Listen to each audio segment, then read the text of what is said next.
Hello, my name's Ethan, I'm Ben. I'm Kabir. and welcome to our 22nd episode on Mind Matters.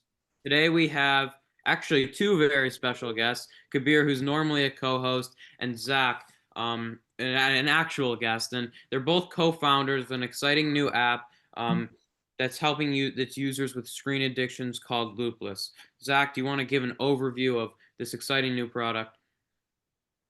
Yeah, definitely. Thanks for having me on, Ben. So, LoopLess is a screen time reduction app that incorporates cognitive behavioral therapy, CBT, in new and interesting ways that haven't really been done before. And Kabir is the other co-founder and CTO of LoopLess, who's been developing. So, Kabir, what is Zach mentioned CBT and the LoopLess use CBT to help its users? What is CBT and how did you implement it into the app? Yeah, so CBT stands for cognitive behavioral therapy, and basically it's just about helping people recognize their triggers in addiction, like what causes them to use the things that they're addicted to, and also encouraging them to find alternative outlets for the energy that they spend on addiction, and figuring out like ways to get that dopamine without the negative effects of addiction. So, I have a few questions. First, how does like the app, because I know Apple, it blocks you out of the apps after you go over a screen time limit and there's like a password. Does this like physically block you from, entering these apps once you're past like a certain limit? Yeah. So Loopless basically has multiple ways of blocking apps. And when a user clicks on like the instant block method, they can basically choose a selection of apps to block that they don't want to use, right? And then on their screen, those apps are faded out. So when they click on them, they actually have to go back to Loopless and fill out, a reflection form about why they decided to open the app. So yeah, it's basically unusable until the user decides to unblock the app, and they can also do scheduled blocking according to their lifestyle. Got it. Got it. All right. And we were talking about CBT. Like what are the pros and cons of having that online? Because I know a lot of people pay for those services in person, they go to therapy. But once you put that in an app, is there any limitations and also like advantages to that? Yeah, so I think the in-person component of CBT has been kind of extensively documented, right? People, psychiatrists, psychologists are, very well acquainted with how to address triggers. So there's always a little bit of uncharted territory when going into the digital space. So kind of in developing the app, kind of the main thing that I was focused on was trying to recreate a constructive environment for, bettering addiction, even if that doesn't fully align with like the in-person elements. So for example, various activities designed to help increase your awareness of your own triggers in a way that a traditional psychologist might like just prompt you to do that in an in a conversation. We instead have people write down their perceived rewards, like what will you get out of this app, and also, how do you think this is harming you? What are the potential benefits of not doing this? Or, stuff like that, kind of simulating the experience of therapy, but in a digital environment. Yeah, that's very interesting. And before we continue talking about the appeal that Loopless has to its users, I kind of want to talk about the problem of screen addiction itself. When you guys were creating your app, was it based on your own personal experiences with screen addiction? And how did that impact the process of developing?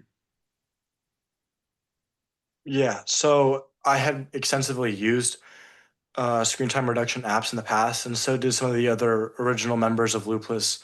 And so we had come to this consensus that you can use iPhone apps, even though that's kind of paradoxical, to decrease your screen time because these apps might block other apps or set schedules or have other useful utilities that Apple's built-in methods don't uh, achieve. But we have this consensus that they don't actually work, especially for an extended period of time. Because if you download Opal or OneSec or ScreenZen or any of these other top screen time reduction apps, they don't really grow with you as a person. They don't help you stay kind of clean once you stop using your phone for so long, because all they do is set focus timers or other methods. And so CBT bridges that gap where the longer you use Loopless, the more you journal, the more you reflect on your triggers, and the more you learn about yourself. And so after a month of using it, not only will you decrease your screen time the same way that you might decrease it with Opal or OneSec, but then you'll have this trove of knowledge about yourself and about your own addiction that you can use to combat it if it ever resurfaces, and to kind of keep it staved away the whole time. So, when users get this benefit from Loopless, obviously they see, um, reductions, I suppose, in their screen time and or their screen time being used in more of a productive manner. But, what other benefits can that lead to in their lives that Loopless is sort of the catalyst for? Right. So I think one of the biggest inhibitors to kind of a healthy, social life and also just, relationships in general is, addiction. Um, Often we see this in many forms of addiction, not just screen addiction, right? The appeal of the device or whatever medium trumps over all other forms of relationships or connection in a person's life, right? So I think one of the main benefits of reducing screen time, especially through like guidance with CBT guidance, is finding joy in the things that exist outside of your addiction, right? Personal relationships, you can build those in tandem with lessening your screen time, and ultimately we believe that the best way to build a more balanced life is to be in tune with the things that you feel your addiction is solving, right? If you understand why you're doing something like that, you're far more inclined to, be cognizant of how to get that in your real life instead of relying on, the source of your addiction. Mhm. And Zach, when you were constructing your business model, right? Um, because you identified this huge problem with screen addiction, I think it's kind of interesting when we get to talk to, or our first time really talking to someone in the business of these mental health problems, because I feel like they have a unique perspective about the how systematic or how pervasive it is. How big of a problem across our society do you think that screen addictions are? And obviously your app right now is in a sort of a growth state, right? But what is like the potential client base of this exciting new technology? How many people would be able to benefit from this?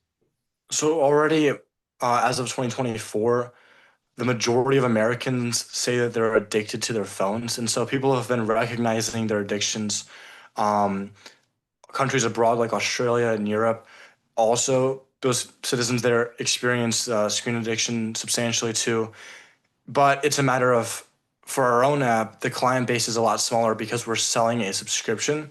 So as opposed to, the videos that you might see online that help you clear your head or tips for staying off of your phone, I mean, we make our videos like that too.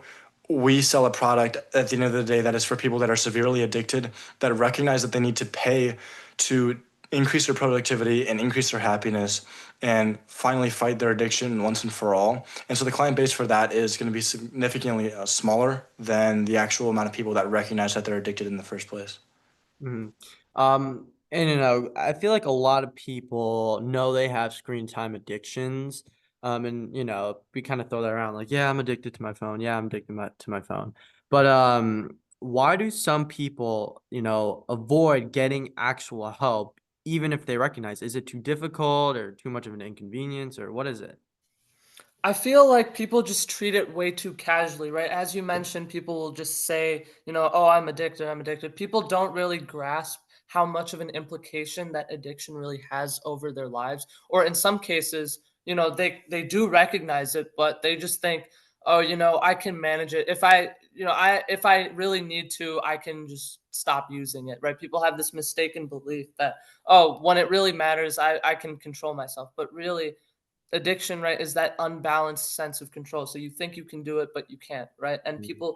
because people don't recognize that, they are inclined to continue using apps or other programs in a destructive manner and just, building that cycle of addiction in a way that is ultimately just unhealthy for them. And so their inability to recognize like the severity of how addiction affects them is really the reason why they kind of don't seek help for something like that, because it's just treated too casually.